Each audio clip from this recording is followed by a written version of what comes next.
Bom, nesse sentido, eu gostaria de convidá-la a doutora Ana Lúcia Spina. Ela é fonoaudióloga, mestre e doutora em Ciências Médicas pela Unicamp, especialista em voz e coach pela Sociedade Brasileira de Coaching. Seja bem-vinda à nossa casa.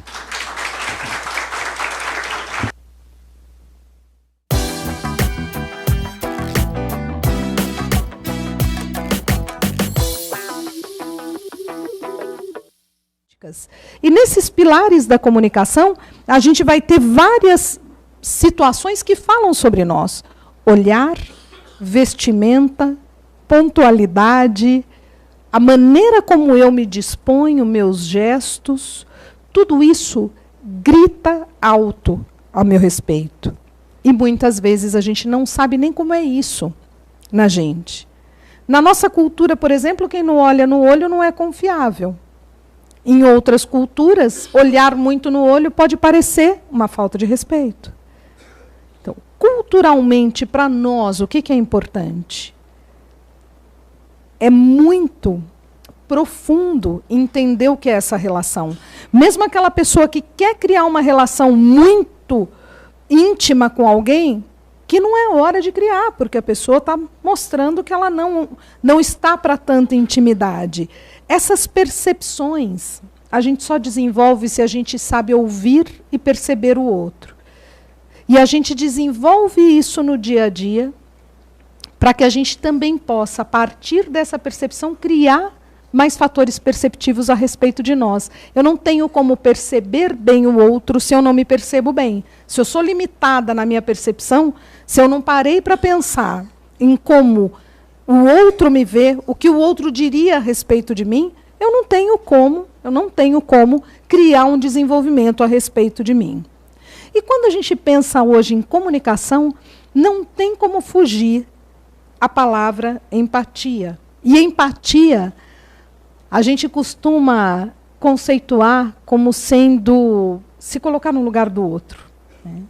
Mas talvez seja um pouco simplista, porque eu vou me colocar no lugar do outro como Ana Lúcia, com a minha história. Eu vou me colocar no lugar do outro pensando assim, se eu fosse você, eu faria de tal forma. Então, um pouco incomodada com essa situação, eu brinquei aqui com um quadrinho que eu fiquei muito feliz quando eu vi que existiam todas essas patias. Eu coloquei que aquela pessoa que tem uma baixa percepção de si e uma baixa percepção do outro, essa pessoa teria uma certa apatia. Eu não me percebo e nem percebo muito bem o outro. Isso é complicadíssimo. As pessoas apáticas que falam assim, quer saber?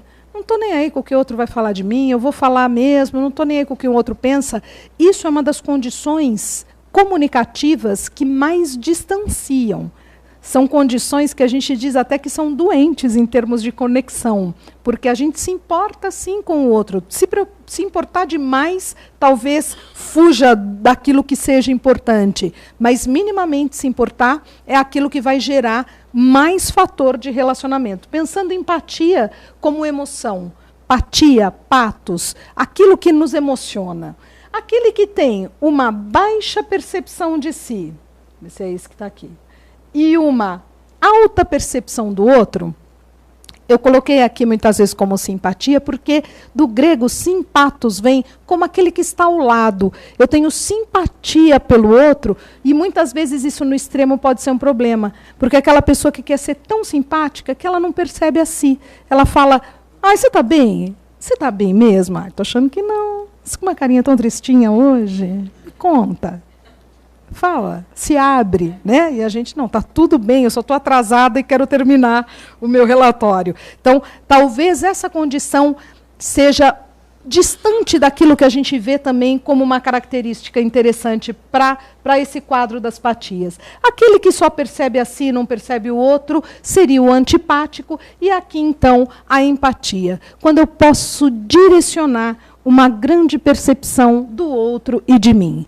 Eu só consigo direcionar uma condição melhor de perceber o outro se eu me disponho a me perceber melhor, ainda que eu não tenha tanta afinidade.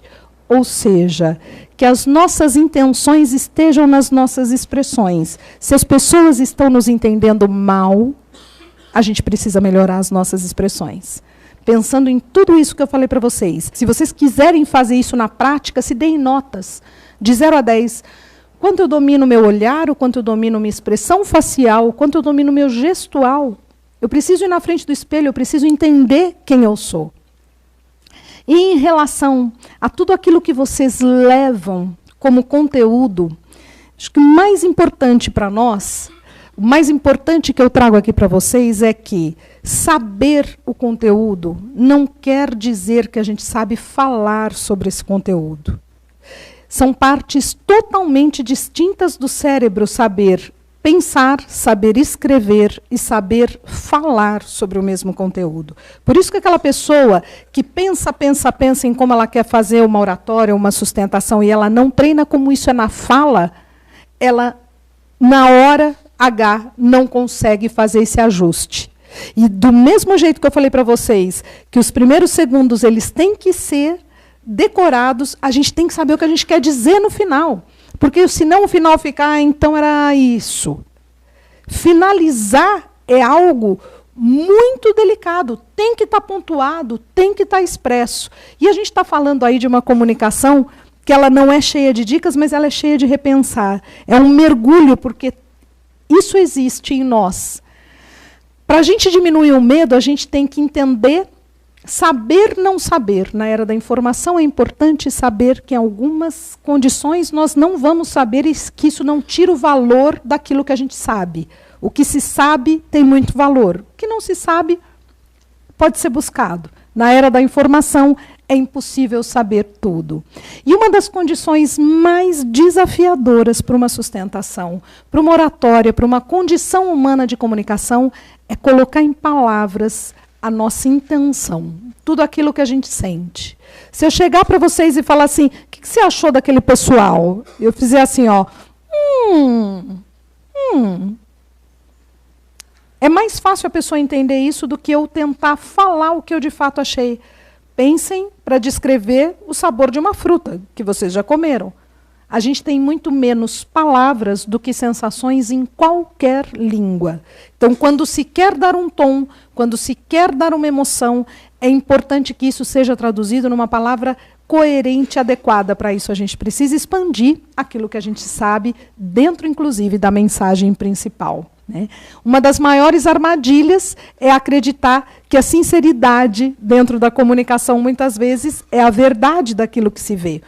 O diferente não é errado. E muitas vezes a sinceridade ela quebra uma polidez. Ser sincero muitas vezes é ser deselegante, porque na maior parte das vezes a gente pode ser sincero com polidez e com elegância. É outro entrave da comunicação. E como eu falei para vocês, a gente nunca lê a mente do outro. Nós não temos esse poder. Essa é a maior armadilha da comunicação. Uma pessoa pode até achar que não está bom aquilo que ela está falando, mas, naturalmente, ela pode ler no outro que o outro não está gostando, ou que ele está gostando, mas ela não tem como ler o outro o tempo todo em tempo real. Então, para que a gente tenha minimamente as expressões intensamente expressas, a gente tem que conhecer e mergulhar. A gente tem que criar uma condição comunicativa que nos conecte. A gente tem que falar em voz alta um conteúdo que vai ser transmitido. A gente tem que saber como a gente quer que cada pedaço da emoção possa chegar. E, para isso, a gente tem que treinar. Não há caminho que não seja o caminho de treinar. Antecipadamente, não na véspera. Mas que a gente possa pensar comunicação como um processo. É para todos. Melhorar a comunicação é para todos, mas é um processo. Comunicação e conexão são sinônimos na atualidade, que a gente possa se conectar muito bem ao outro. Eu agradeço muito a atenção de vocês, o olhar, o acolhimento de cada um de vocês. Espero ter deixado um pouquinho do que é esse mundo da comunicação e agradeço a atenção de todos. Muito obrigada.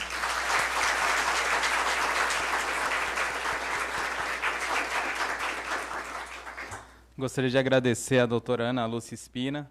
Ela é uma referência em comunicação.